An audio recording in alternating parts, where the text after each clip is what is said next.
السلام علیکم ورحمۃ اللہ وبرکاتہ۔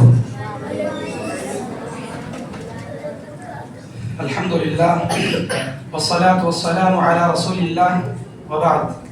اعوذ باللہ من الشیطان الرجیم، بسم اللہ الرحمن الرحیم۔ یا ایھا الذین آمنوا قوا انفسکم واہلیکم نارا وقودها الناس والحجارة علیہا ملائکۃ غلاظ شداد لا یعصون اللہ امرهم ویفعلون ما یؤمرون۔ محترم و مکرم علماء کرام اور عزیز بچوں اور بچیوں اور بچوں کے والدین، الحمدللہ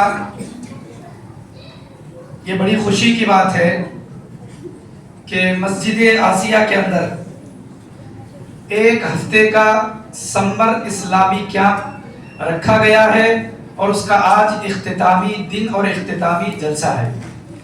میں سب سے پہلے تو بچوں کو، اساتذہ کو اور بچوں کے والدین کو مبارکبادی دیتا ہوں کہ الحمدللہ آپ نے گرمیوں کے اسکول کے چھٹیوں میں اپنے بچوں کو جو ہے مسجد آسیہ کے اندر اللہ اور اللہ کے رسول جناب محمد رسول اللہ صلی اللہ علیہ وسلم کی باتیں سیکھنے کے لیے اپنے بچوں کو یہاں بھیجا ہے، جبکہ دوسرے اور بچے ہیں جو اپنے وقت کو موبائل میں، ٹی ویوں میں، فلاں میں جو ہے وقت ضائع کر رہے ہیں۔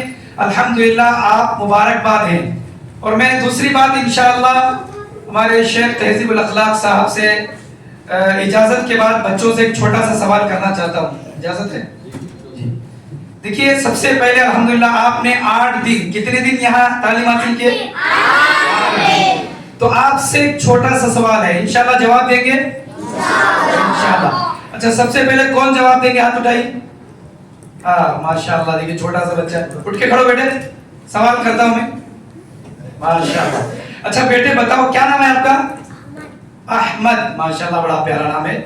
بچے سے سوال ہے کہ بتاؤ دنیا میں سب سے بڑی نیکی کون سی ہے؟ جی؟ آسمان۔ اچھا بیٹھ جاؤ بیٹے، کون بتا دی بھائی؟ آپ بتائیے، آپ بتائیے۔ نہیں جی، نہیں نہیں نہیں، لیکن آپ کو بتائے ہوں گے جی، حج کرنا نہیں، کون توحید بولا ادھر سے جی ہاں ماشاءاللہ، اٹھ کے کھڑیے۔ یہ ہے، دیکھیے جواب۔ کیا نام ہے آپ کا؟ ہاں رضوان۔ ارے ماشاءاللہ، دیکھیے کتنا اچھا پیارا بچہ ہے، اس نے صحیح جواب دیا۔ سب سے بڑی نیکی کون سی ہے؟ توحید۔ رضوان نہیں، توحید۔ سب سے بڑی نیکی کون سی ہے؟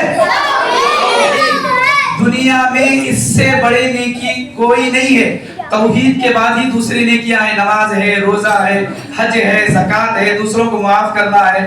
اچھا دوسرا سوال، بیٹھو بیٹا۔ دوسرا سوال جو اس کا اپوزٹ ہے، دنیا میں سب سے بڑا گناہ کون سا ہے؟ بہت خوب، دنیا میں سب سے بڑا گناہ شرک ہے۔ اس سے بڑا گناہ کون سا نہیں ہے؟ اگر آپ یہ دونوں چیزیں یہاں آ کر کے معلوم کیے، سمجھ گئے، میں الحمدللہ کہتا ہوں کہ آپ کا یہاں آنا، یہاں بیٹھنا، 8 دن یہاں بیٹھ کر کے آپ کے اساتذہ آپ کو پڑھانا، آپ بھی کامیاب اور آپ کے اساتذہ بھی الحمدللہ کامیاب ہو گئے۔ تو انشاءاللہ آپ لوگوں سے میں درخواست کرتا ہوں کہ جب بھی اس طرح کے پروگرام ہوں گے تو انشاءاللہ ضرور آپ لوگ آئیں گے۔ مجھے یہ کہا گیا ہے کہ سمر اسلامی کیمپ کے جو فائدے ہیں آپ بتائیے۔ ویسے وقت بھی جو ہے میرے خیال سے بہت کم ہے، کم کیا ہے، بالکل ختم ہونے کے قریب ہے، تو میں زیادہ نہیں بتاؤں گا، 2-3 باتیں انشاءاللہ بتا کر کے میں آپ کو اپنی بات کو ختم کرتا ہوں۔ آپ نے الحمدللہ یہاں سمر اسلامی کیمپ آپ آ کر یہاں پڑھے ہیں، اس میں سب سے بڑا فائدہ آپ کو یہ ہوتا ہے یا یہ ہوا ہوگا کہ آپ کو یہاں معلوم ہوا ہوگا کہ سب سے زیادہ اللہ تبارک و تعالیٰ کو پہچاننے کا طریقہ کیا ہے، اللہ تبارک و تعالیٰ کی معرفت کیسے حاصل ہوتی ہے۔ نمبر 1 آپ کو معلوم ہوا ہوگا، اور دوسری چیز آپ کو یہ معلوم ہوگا کہ اللہ کے نبی جناب محمد رسول اللہ صلی اللہ علیہ وسلم کی معرفت کیا ہے اور اللہ کے نبی صلی اللہ علیہ وسلم کو ہم کیسے پہچانے، آپ کا مقام کیا ہے، آپ کا مرتبہ کیا ہے. اور تیسری چیز سمر اسلامی قیام کا یہ فائدہ ہوتا ہے یا ہوا ہوگا کہ اسلام کیا ہے، اسے اصول ثلاثہ کہتے ہیں. اللہ کی معرفت، رسول کی معرفت، اسلام کی معرفت. اور چوتھی چیز آپ کو آ کر کے یہاں یہ معلوم ہوا ہوگا کہ ہمارا آئیڈیل اور رول ماڈل کون ہے. ہمارا آئیڈیل کون ہے بھائی؟ محمد صلی اللہ علیہ وسلم. یہ کھیلنے والا، کھڑے ہو کر کے موتنے والا، یہ ہیرو، یہ سلمان خان، یہ شاہ رخ خان، فلاں خان، یہ دھونی، یہ دھوبی، فلاں جو ہے ہمارا آئیڈیل اور رول ماڈل نہیں ہے. ہمارے ہیرو، ہمارے آئیڈیل کون ہے؟ محمد صلی اللہ علیہ وسلم. صحابہ ہمارے آئیڈیل ہیں، اسلاف ہمارے آئیڈیل ہیں. وہ کیسا چلتے تھے، کیسے بات کرتے تھے، کیسے اڑتے تھے، ان کا اسٹائل کیسا تھا بات کرنے کا، اسے ہمیں فالو کرنا ہے. اور آپ کو ایک اور بات میں بتاتا ہوں، الحمدللہ آپ نے جواب دیا.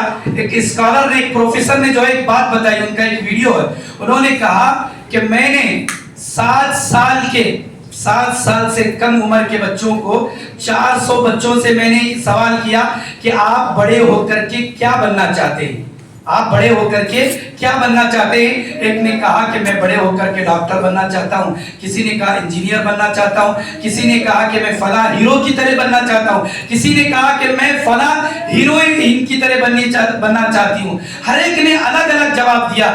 لیکن ان 400 بچے اور بچیوں میں صرف ایک بچی ایسی تھی اور اس کی عمر کتنی تھی؟ صرف 5 سال. کتنی عمر؟ 5 سال. جب اس کو اس پروفیسر نے اس بچی سے سوال کیا، معصوم بچی سے، کہ بچی بتاؤ تم بڑی ہو کر کے کیا بننا چاہتی ہو، کس کی طرح بننا چاہتی ہو، اس بچی نے کیا جواب دیا؟ اللہ اکبر. اس بچی نے کہا کہ میں بڑی ہو کر کے حضرت فاطمہ رضی اللہ تعالی عنہا کی طرح بننا چاہتی ہوں. سبحان اللہ. تو مجھے اور آپ کو بھی ہمارا آئیڈیل، ہمارا رول ماڈل جو ہے ہمارے اسلاف ہونا چاہیے، صحابہ ہونا چاہیے، اور پیارے نبی جناب محمد رسول اللہ صلی اللہ علیہ وسلم ہونا چاہیے. یہ بات آپ کو کہاں معلوم ہوتی ہے، کہاں سکھایا جاتا ہے؟ ان سمر اسلامی کیمپوں میں، ان مدرسوں میں، ان مکتبوں میں. تو لہٰذا اس مکتب کو، اس سمر اسلامی کیمپ کو کوئی معمولی بات نہ سمجھیں، کوئی چھوٹی چیز نہ سمجھیں. یہ بہت بڑی چیز ہے. ہماری روحانی تربیت ہوتی ہے، ہماری اصلاح ہوتی ہے، ہمارا جو ہے بتایا جاتا ہے کہ ہمیں کیسے رہنا ہے، کیسے زندگی گزارنا ہے. الحمدللہ پھر میں دوبارہ آپ لوگوں کو، آپ کے اساتذہ کو اور آپ کے ذمہ داروں کو، اور خاص کر کے مسجد کے ذمہ داروں کو الحمدللہ بڑی خوشی ہوتی ہے. میں مسجد میں کھڑے ہو کر کے بات میں کہتا ہوں کہ ماشاءاللہ وقتاً فوقتاً، کبھی 3 مہینے کو ایک بار، 6 مہینے میں ایک بار، اس طرح کے جو ہے اصلاحی پروگرام مسجد آسیہ میں ہوتے ہیں. ماشاءاللہ بڑی خوشی ہوتی ہے، بڑی خوشی ہوتی ہے. اللہ تعالیٰ سے میری دعا ہے کہ رب العالمین مسجد کے ذمہ داروں کو، اساتذہ کو، بچوں کو، ان تمام لوگوں کو اس طرح کے پروگراموں سے صحیح معنی میں فائدہ اٹھانے کی توفیق عنایت فرمائے. آمین. واخر دعوانا الحمدللہ رب العالمین.